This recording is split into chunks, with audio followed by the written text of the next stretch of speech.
Salut les amis, j'espère que vous allez bien. Vous avez été très nombreux à kiffer mes précédents épisodes sur l'histoire des jingles. Et vous êtes les mêmes à m'avoir demandé un nouvel épisode en vous parlant de nouveaux jingles. Et comme j'adore vous faire plaisir, eh bien c'est parti. En route, en voiture. Bon ok, c'était juste pour faire la transition avec le premier jingle de cette série, Renault. Et c'est en 2015 que Renault décide de revoir un peu l'univers de sa marque. Nouveau slogan, nouveau logo visuel et nouveau logo sonore. L'objectif étant de se renouveler pour apparaître comme étant des leaders. Et oui, parce que même si on connaît la marque Renault, il y a beaucoup de concurrence. Le secteur automobile est très compétitif et pour sortir du lot, eh bien il faut un peu se démarquer. Et grâce à son nouveau jingle, Renault remporte la victoire. En effet, d'après une récente étude sur la performance des identités sonores, c'est Renault qui marque la première place au niveau du secteur automobile. Mais comment le jingle a été créé? En fait, Renault se veut être une marque audacieuse, mais surtout humaine. C'est pourquoi, musicalement, le jingle retranscrit cette personnalité avec la présence d'un cœur humain, des voix masculines et féminines pour un rendu harmonieux et chaleureux. Du coup, on est loin des sonorités mécaniques et métalliques des autres identités sonores du secteur automobile. Et sur ce coup-là, c'est ce qui a fait la différence. On sort de la voiture, on s'installe devant le canapé pour regarder la télévision et Canal+. Est-ce que d'ailleurs, tu te souviens de ce fameux jingle « Cinéma Chicha » ?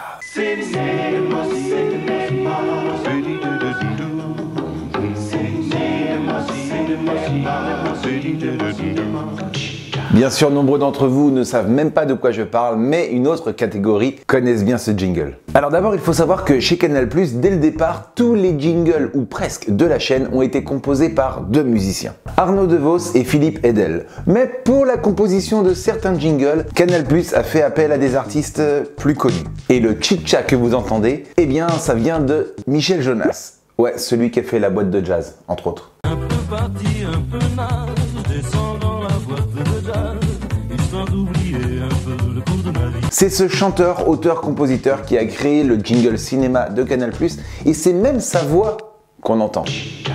Mais attendez, c'est pas la seule personnalité connue à avoir créé un jingle pour Canal+. Dans les années 80, d'autres artistes avaient été aussi approchés pour créer les jingles de Canal. Par exemple, le jingle qui était diffusé avant les téléfilms.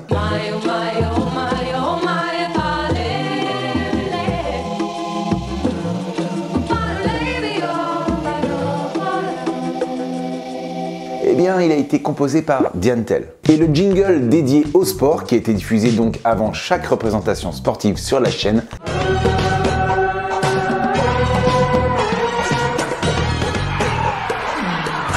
a été confié au footballeur stéphanois Dominique Rochereau. Enfin, le générique de l'émission pour enfants qui s'appelait Caboukadin.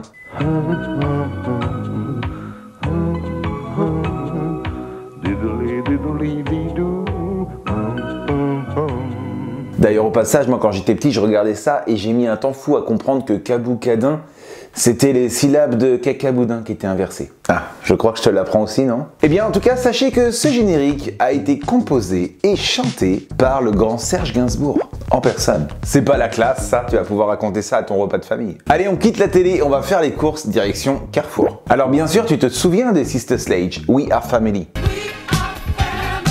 Tu te souviens également de Bob Sinclair avec Love Generation.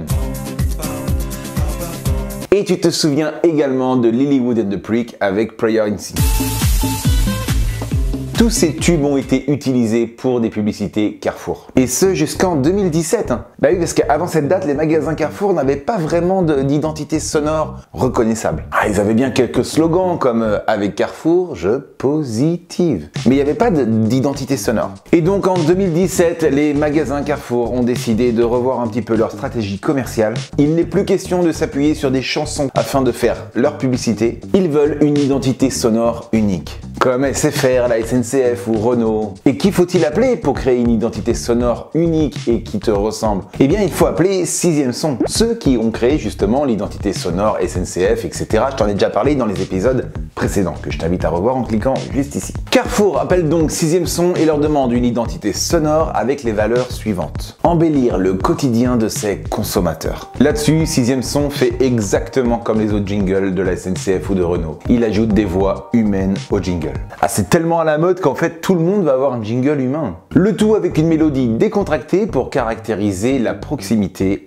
avec les consommateurs. Et pour ajouter fraîcheur et optimisme, on ajoute quelques petits claquements de main. Ok, c'est enthousiaste, mais il faut aussi que ce soit dynamique. Alors pour ça, on va ajouter une petite ambiance électropop. Et voilà, résultat, une identité sonore impactante et qu'on reconnaît. Terminons cette série de jingles avec le fameux Sega. Pour moi, ce son, c'est une prière, quoi. Sega est connu pour avoir un jingle à 2 notes. Un mi bémol majeur pour prononcer le C, un do majeur pour prononcer le ga. Et ce jingle remplit 2 rôles. Le premier, pour informer le client que ce qu'il regarde est un produit Sega. Et le deuxième, c'est surtout pour savoir prononcer le mot Sega. Car avant le jingle, on ne savait pas comment ça se prononçait. Sega... C'est un peu comme les publicités Hyundai.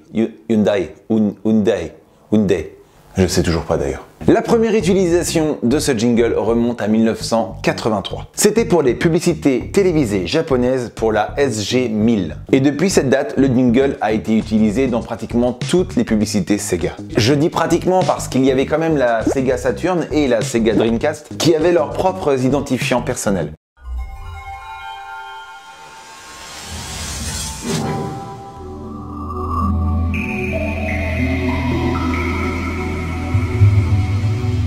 Mais ce jingle, pourtant si connu, a été remplacé en 2005, puis à nouveau en 2014. Même si la version de 1983 a continué d'exister, principalement dans les jeux Sonic. Et d'ailleurs, ce jingle reste le plus reconnaissable. Sachez d'ailleurs que la Sega Master System et la Sega Mega CD ont utilisé également ce jingle, mais sans la forme vocale.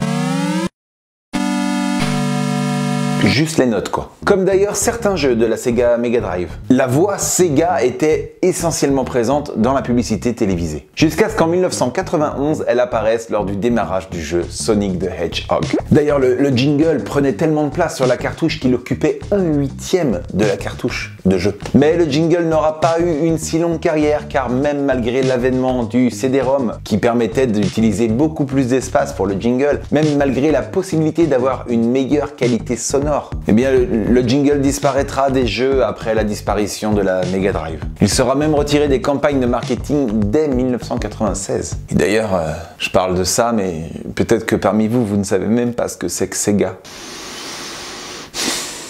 Rien que pour ça, j'ai envie de faire une prière. Ça fait du bien. Les amis, j'espère que cette nouvelle vidéo vous a plu. N'hésitez pas à jeter votre pouce en l'air pour me soutenir. Me proposer en commentaire de quel jingle vous voulez que je vous parle pour un prochain épisode. Quant à moi, je vous dis à très bientôt pour une prochaine vidéo. Je vous kiffe les amis, c'est ça qu'on veut.